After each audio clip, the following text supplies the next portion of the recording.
Radhe Radhe, welcome back to my YouTube channel. This is Apeksha Singh trying to be Arjun of Krishna.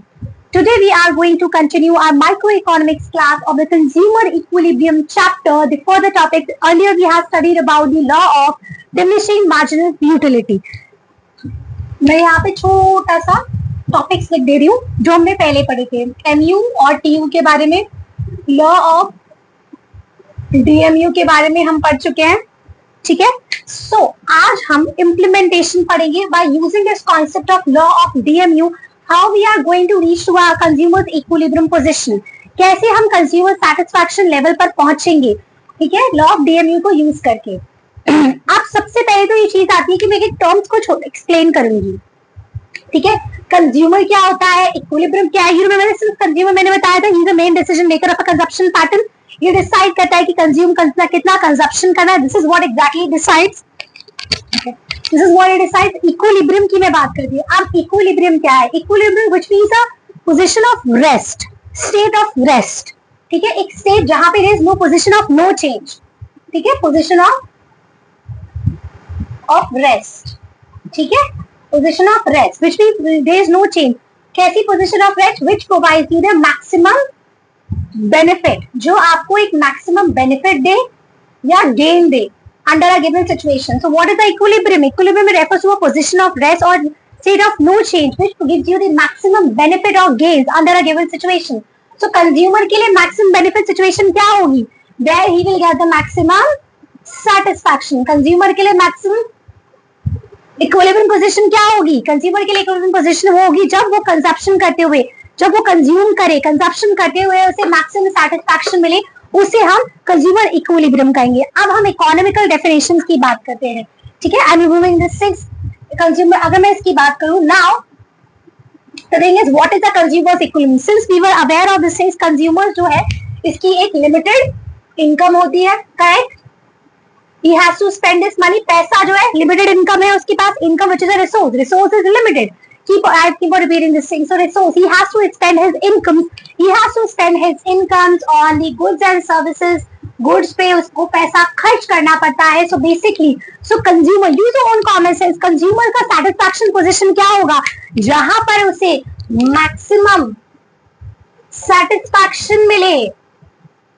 ठीक है, with minimum expenditure से. क्या मैं बोल सकती हूँ? This can be the consumer satisfaction position. Can I say that? So what is a consumer? Where he will get the maximum satisfaction with this minimum expenditures. मतलब अपनी इस इनकम को स्पेंड करते हुए, जिस भी गुड्स एंड सर्विसेज कमोडिटी पे वो खर्च करे, उसको इस तरीके से करे कि उसे मैक्सिमम सेटिस्फैक्शन मिले और उसके अलावा कोई और तरीका ही ना रह जाए कि वो अपना एक्सपेंडिचर चेंज करे. He should get the maximum satisfaction. So can I say that? Listen this very carefully. So I said consumer's equilibrium, it refers to the position when he spend his limited, when I said when he spend his limited income in such a way, when he spend his limited income in such a way that in which he will get the maximum satisfaction. ठीक है?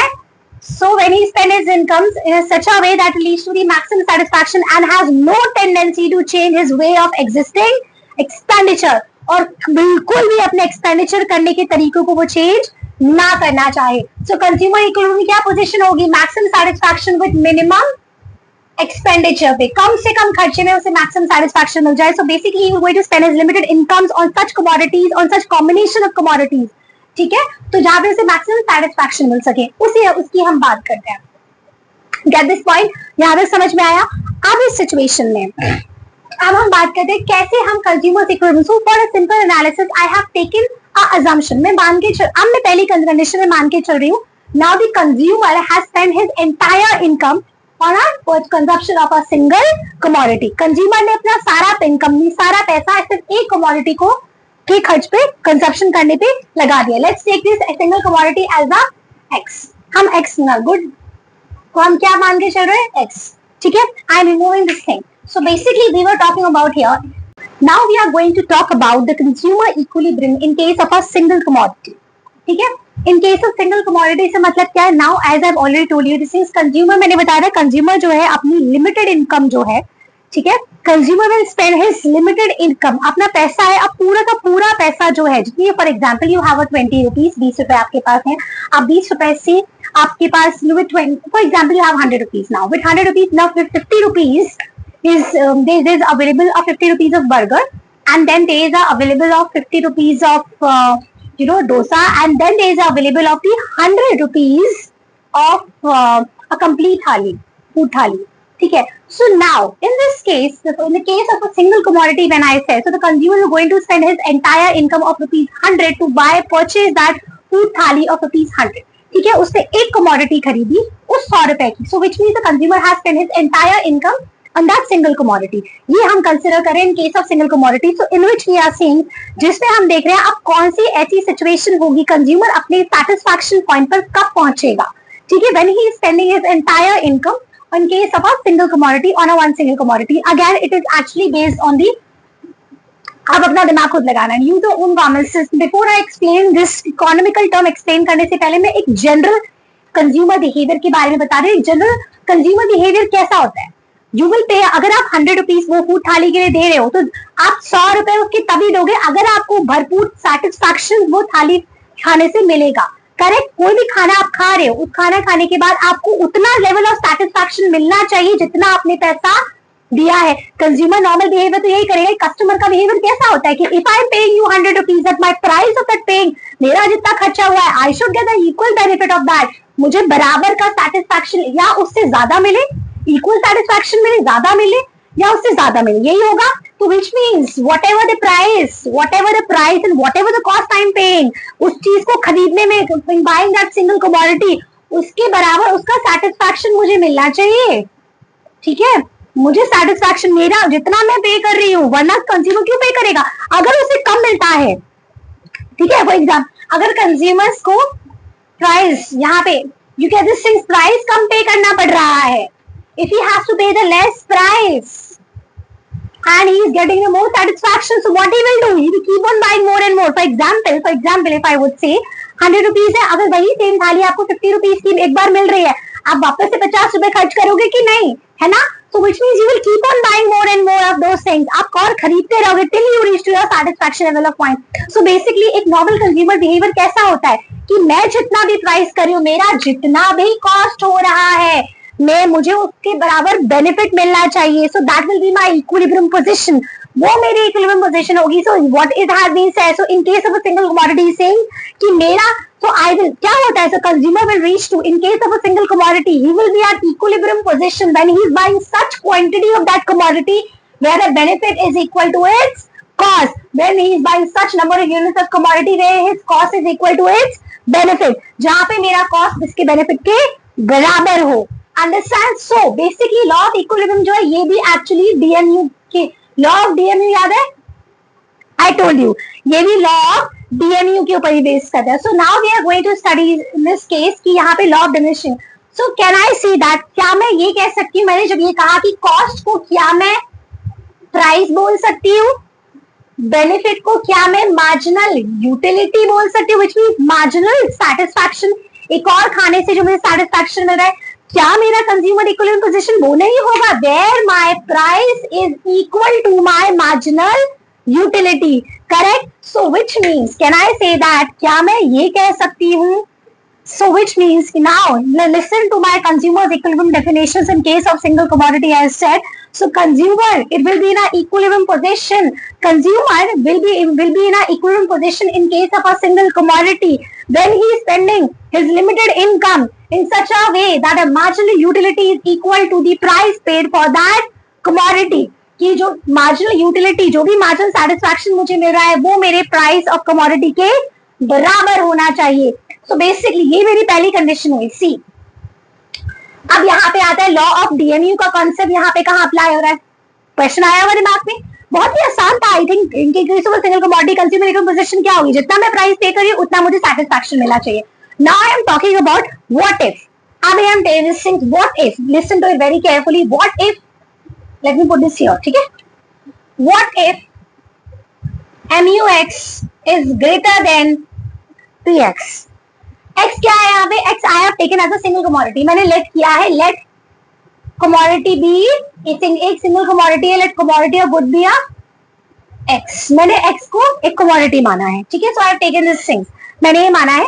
सो अगर marginal utility मेरी price से ज्यादा हुई, उस situation का मतलब क्या है, when marginal utility is greater then the price, it means मुझे मार्जिनल सैटिस्फैक्शन ज्यादा मिल रहा है, मुझे प्राइस कम पे करना पड़ रहा है। अपना दिमाग खुद लगाओ ना, क्या होगा, आई told you if you have 100 rupees price and you are getting this food thali of 50 rupees, you will buy more now, you will buy more and more satisfaction till more and more thali till you reach to that satisfaction level, जब तक marginal utility मेरे price के बराबर नहीं हो जाती। I will keep on buying more and more, मैं और ज्यादा खरीदती रहूंगी। इन दिस केस marginal utility मुझे ज्यादा मिल रही है, so what will I do these things, I will keep on buying more and more in this case, ठीक है।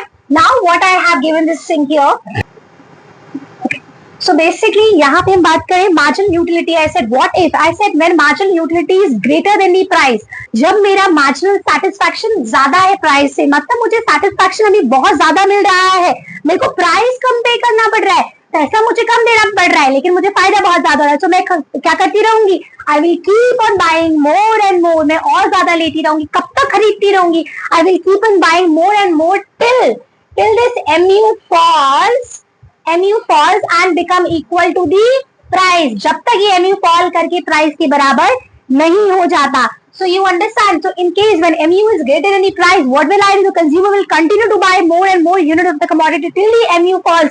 Why MU will fall as you consume, if you realize this things, क्या यहाँ पे law of DMU apply नहीं हो रहा है, कैसे, which means MU falls कर रहा है as you consume more, understand, so यहाँ पे apply हो रहा है law of DMU, so what I say, as you consume more and more, so MU will fall करेगा क्यों, because of a law of DMU के वजह से, law of diminishing marginal utility, so you will continue to buy more and more till the MU falls and become equal to the price and you reach to the position of consumers equilibrium, understand this thing, ये मेरी हुई पहली condition when MU is greater than price।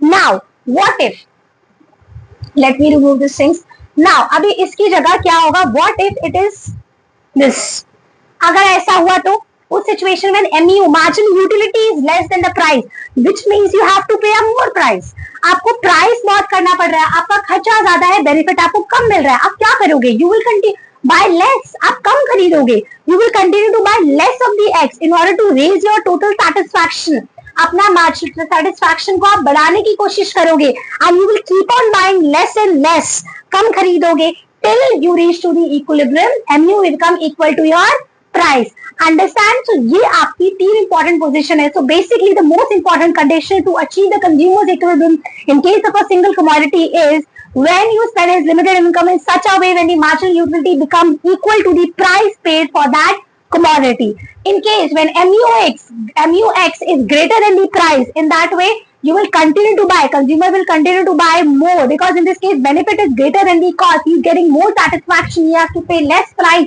so he will continue to buy more and more of the X commodity till the MU falls. MU falls क्यों करेगा as you consume more, because of a law of DMU, so till the MU falls and becomes equal to the price, understand this thing। Next, in case if the MU is less than the price, MU marginal utility is less than the price, in this case you are getting less marginal satisfaction and you have to pay the price more, so in this case the consumer will buy less and lesser commodity in order to raise his total satisfaction till it become equal to the equilibrium position where marginal utility become equal to the price, so this is how you will achieve to the consumer equilibrium position के बराबर आप पहुंच जाओगे, understand। वापस से मैं हिंदी में बोल रही हूँ कि क्या सबसे इंपॉर्टेंट पोजीशन होती है कि मार्जिनल यूटिलिटी जब प्राइस के बराबर हो, जितना आप पेमेंट कर रहे हो, जितना आप प्राइस पे कर रहे हो, उतना ही सेटिस्फैक्शन आपको मिले, इसके लिए जरूरी है कंज्यूमर इक्विलिब्रियम पोजीशन पहुंचे। नाउ पहली कंडीशन, अगर मार्जिनल यूटिलिटी प्राइस से ज्यादा है, अगर आपका सेटिस्फैक्शन ज्यादा है, बेनिफिट ज्यादा है प्राइस से, कॉस्ट से, खर्चे से, तो आप और ज्यादा खरीदोगे और खरीदते जाओगे, खरीदोगे तो क्या होगा, सेटिस्फैक्शन कम होता चला जाएगा, मार्जिनल यूटिलिटी कम होती चली जाएगी एज यू कंज्यूम मोर, तो वहां पे क्या हो रहा है, law of diminishing marginal utility apply हो रही है, तो क्या होता है, जब कंज्यूम करते चले जाओगे टिल जब तक MU फॉल नहीं हो जाता और प्राइस के बराबर नहीं हो जाता, वो कंज्यूमर इक्विलिब्रियम की पोजीशन नहीं हो जाती। दूसरी कंडीशन, अगर MU कम हुआ प्राइस से यहाँ पे, तो क्या हो रहा है, सेटिस्फैक्शन आपको कम मिल रहा है, आपको प्राइस ज्यादा पे करना पड़ा है, तो इस सिचुएशन में आप कम खरीदोगे, कम करोगे ताकि आपका सेटिस्फैक्शन इंक्रीज हो जाए, मार्जिनल यूटिलिटी आपकी बढ़ जाए और वो प्राइस के बराबर हो जाए, और ताकि आप कंज्यूमर इक्विलिब्रियम पोजीशन पे पहुंच जाओ। तो बेसिकली कंज्यूमर इक्विलिब्रियम पोजीशन क्या होगी, when marginal utility become equal to the price के बराबर हो जाती है, उसी में कंसिडर करती हूँ। सिंस अब प्राइस जो होता है वो तो आपका मॉनेटरी टर्म्स में एक्सप्रेस हो जाता है, price can be expressed in monetary terms.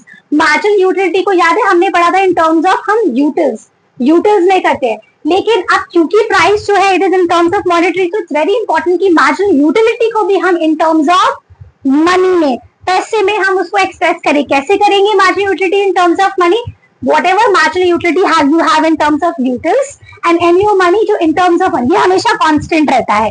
Let's for example हमने so these things let me tell, let assume these things, let one util is equal to the 1 rupees के बराबर है, ठीक है। हमने assume क्योंकि in terms of money मुझे express करना है, तो मैंने कैसे किया, utils मेरे कितने हैं 20, utils I have 20 एंड कितना मैंने लिया है, MU utils कितना है 20 है, because when I have to express MU in terms of money 20 is my utils and मैंने मनी टर्म्स कितना लिया है 1 रुपीज लिया है, so 20 divided by 1 which is equal to 20 rupees. ये मेरी marginal utility in terms of money express की हुई है, ठीक है।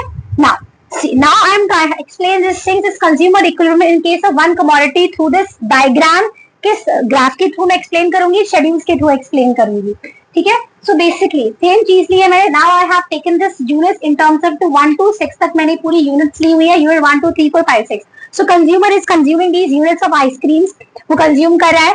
प्राइस, जिसका price, since we assume, you remember law of DMU, so all the assumption of a law of DMU will also be taken as if for achieving the consumer's equilibrium। जो भी हमने assumption लगाए थे, assumption क्या बताया, जब fix prices रहते हैं पूरी जितनी भी आइसक्रीम है, जितनी भी 6 यूनिट्स ऑफ आइसक्रीम हम 6 यूनिट्स ऑफ आइसक्रीम हम कंज्यूम करेंगे, उन सबका प्राइस 10 रुपीज रहेगा, ठीक है। तो पहली आइसक्रीम जब मैंने 10 रुपीज की खरीदी तो मुझे मार्जिनल यूटिलिटी 20 मिली, कितना, जब दूसरी से एक और आइसक्रीम जब मैंने खाई तो 10 रुपीज के प्राइस मैंने पे किया, तो उससे मुझे मार्जिनल सेटिस्फैक्शन एक और कितना मिला 16। देख रहे हो फॉल कर रहा है सेटिस्फैक्शन पेट बढ़ता जा रहा है। तीसरी यूनिट मैंने एक और आइसक्रीम खाई, 10 रुपए पे की, अब मुझे मार्जिनल सेटिस्फैक्शन कितना मिल रहा है 10 का मिल रहा है, मेरा पेट भर गया और देख रहे हो कम होता चला जा रहा है। एक और आइसक्रीम खाई 10 रुपीज पे किया, 4 मिल गया, अब एक और खाई आइसक्रीम तो यहाँ पे मेरा 0 हो गया, ये सिचुएशन विच मीन्स मेरा पेट भर गया। Now, so I have expressed this marginal utility which is in utils से मैंने किसमें एक्सप्रेस की, in terms of money, पैसे मनी के टर्म्स में, and I explain you this formula। सबको मैंने ऐसे किया 16 divided by 1, 16 rupees, 10 divided by 1, 10 क्या किया 4 रुपीज में, 0 में और -6 में। नाउ ये मैंने क्या किया है, what is this difference I put it here, मैंने अब यहाँ पे कंपैरिजन, क्योंकि आई टोल्ड यू दिस थिंग्स कि मार्जिन मेरे को पता कैसे लगेगा कंज्यूमर इक्विलिब्रियम पोजीशन पर है, जब मेरा मार्जिनल यूटिलिटी मेरे प्राइस के बराबर होगी। इसमें in which situation I mean finding, किस सिचुएशन में मेरी मार्जिनल यूटिलिटी जब मेरे इसके प्राइस के मेरे बराबर होगी, that time I will find this thing, sorry I think situation में, in this situation I am finding that marginal utility is equal to the price सिर्फ when I am having a third unit, जब मैं third unit of ice cream जब मैं ले रही हूँ, in that case marginal utility मेरा price के बराबर है, हो रहा है ना। कंज्यूमर इक्विलिब्रियम पोजीशन किस में होगी, in case of single commodity, when my price is equal to my marginal utility. 10 rupees price कितना है 10 रुपीज, मार्जिनल यूटिलिटी कितनी है 10 रुपीज, इन दोनों का डिफरेंस कितना निकला 0, सेम चीज की है। तो इस सिचुएशन में क्या रहा, अगर आप ऊपर वाली 1 to 2 यूनिट में देखें, so in this case marginal utility is greater than the price. देख रहे हो मार्जिनल यूटिलिटी जो थी 20 is greater than 10, 16 is greater than 10, हो रहा था ना, ज्यादा है ना, marginal utility is greater than price. So in this case consumer क्या करेगा, I told you the consumer will continue to buy more and more, वो और ज्यादा खरीदेगा, सेटिस्फैक्शन उससे ज्यादा मिल रहा है, so he will continue to buy more till the MU falls and become equal to, जब तक वो फॉल कर करके इसके बराबर नहीं हो जाता, प्राइस और मार्जिनल यूटिलिटी बराबर नहीं हो जाती, तभी इसका डिफरेंस जो है 0 आया। अगर आप 4, 5, 6 यूनिट में देखें तो इस सिनेरियो में मार्जिनल यूटिलिटी जो है प्राइस से कम है, प्राइस जो है यहाँ पे 10, मार्जिनल यूटिलिटी से ज्यादा, प्राइस ज्यादा है 10, if you see this thing ज्यादा है 0 से 10 -6 जो कि ज्यादा है, इसका मतलब आपको पेमेंट ज्यादा करनी पड़ी, आपको सेटिस्फैक्शन कम मिल रहा है। तो ऐसी सिचुएशन में I will buy less, I will consume less, मैं कम खरीदूंगी, कम कंज्यूम करूंगी, ताकि मेरा सेटिस्फैक्शन इंक्रीज हो जाए। जब कितना इंक्रीज हो जाए, जब तक मार्जिनल यूटिलिटी प्राइस के बराबर नहीं हो जाता, जब तक मार्जिनल यूटिलिटी मेरा प्राइस के बराबर नहीं हो जाता. So this is my thing. And now when I have expressed this complete thing in a graph, अब मैंने इसको पूरा ग्राफ में एक्सप्लेन किया है. ग्राफ में जब मैंने रखा तो देखा मार्जिनल यूटिलिटी मेरा फॉल करेगा, it is downward sloping, it will falls. And you fall क्यों करेगा? Because of a law of diminishing marginal utility, because as I consume more, the marginal satisfaction derived from the each successive units goes on decreasing. वो मेरा कम होता चला जाता है. Price मेरा horizontal है. If you see this things, price मेरा it is parallel to the straight line X axis. X axis के बराबर है मेरा. ठीक है. So why my price is a horizontal straight line parallel to the x-axis? Because my price is constant at all units. क्योंकि मेरा price fixed था, मेरा प्राइस कांस्टेंट था सारी यूनिट्स में, इसीलिए मेरा price horizontal straight line parallel to the X axis था. Now if I would say this thing, यहाँ तक अब मेरी सिचुएशन में व्हेन आई एक्सप्रेस मेरा इक्विलिब्रियम पोजीशन क्या होगी? My equilibrium position is E where marginal utility is equal to the price. So in this case I would say where my marginal utility is equal to the price के बराबर है. MUX कहाँ पर price के बराबर है? At point E पर. कहाँ पे? When he is consuming third unit. जैसी वो when he is consuming his third unit, जैसी वो third unit of commodity यहाँ पे consume कर रहा है. ठीक है. At 10 पे when he is paying 10 price. ठीक है. Consume कर रहा है. Understand this thing. जब तो इस सिचुएशन में उसका कंज्यूमर इक्विलिब्रियम पॉइंट है. So which means consumer's equilibrium in case of a single commodity will be at a equilibrium position where the marginal utility is equal to the price. When marginal utility is equal to the price, if you can see marginal utility is cutting the price in this case where marginal utility is equal to the price. Understand, this is the very important thing. और ये मेरा first part consumer equilibrium in case of single commodity खत्म हुआ है. Next topic जो मेरा होगा वो होगा consumer equilibrium in case of two commodities. I will say same topic है, same to same concept applicable होगा, बस उसमें दो कमोडिटीज के बारे में बात करेंगे. बस सेम टू सेम कॉन्सेप्ट है which we will going to study in our next class. कोई भी कॉन्सेप्ट कुछ भी ना समझ आए प्लीज मुझे बताइए, प्लीज मुझे बताइएगा, फीडबैक दीजिएगा कैसा लगा, इसको हिंदी में बोलूं, इंग्लिश में बोलूं, किस टॉपिक को आप कैसा चाहते हो. I will explain exactly in that way. Please support me, share, like, comment, subscribe, pin the bell icon please. अपना फीडबैक दीजिए, जो भी क्वेरी आपको चाहिए मुझे आप DM इंस्टाग्राम पे कर सकते हो. Thank you so much. Radhe Radhe.